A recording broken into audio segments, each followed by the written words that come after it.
Qui nous dit il faut y aller, il faut faire tout pour y arriver. Et c'est ce que j'ai fait. Et voilà, aujourd'hui, j'ai atteint mon objectif.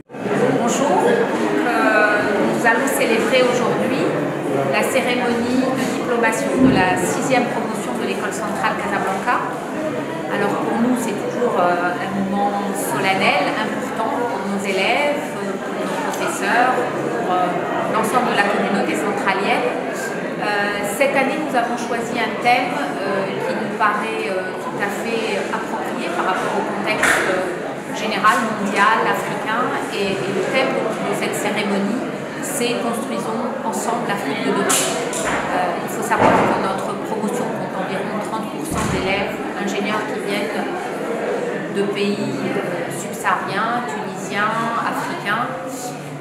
Et nous souhaitons, après toutes ces dernières années où la science, la technologie a montré son importance dans toutes les grandes transitions énergétiques, digitales, numériques, liées au changement climatique, etc., que nous devons faire prendre conscience à l'ensemble de nos lauréats de l'importance qu'ils ont pour reconstruire et construire cette Afrique dont nous rêvons. Et donc le deuxième thème de notre cérémonie, c'est vraiment l'engagement. Et l'engagement de ces élèves doit aller être cherché à travers toute une série de pédagogies innovantes. Et c'est un petit peu autour de ces thèmes que nous avons construit la cérémonie. Donc nous sommes cette année maintenant au niveau de notre pleine capacité au niveau de l'école, puisque nous avons intégré notre dernière promotion qui fait à peu près 200 élèves, et nous sommes à plein régime pour avoir donc chaque année, Inch'Allah, dans les années à venir, 200 élèves ingénieurs qui sont diplômés de l'école centrale Casablanca.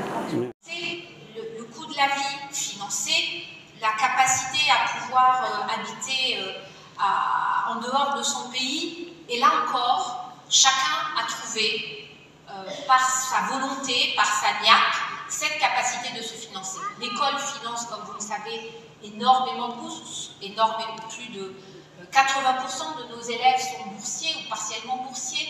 Les États financent une partie de la scolarité. Certains de nos mécènes financent les bourses de vie pour manger, pour se vêtir, pour acheter des ordinateurs, des livres.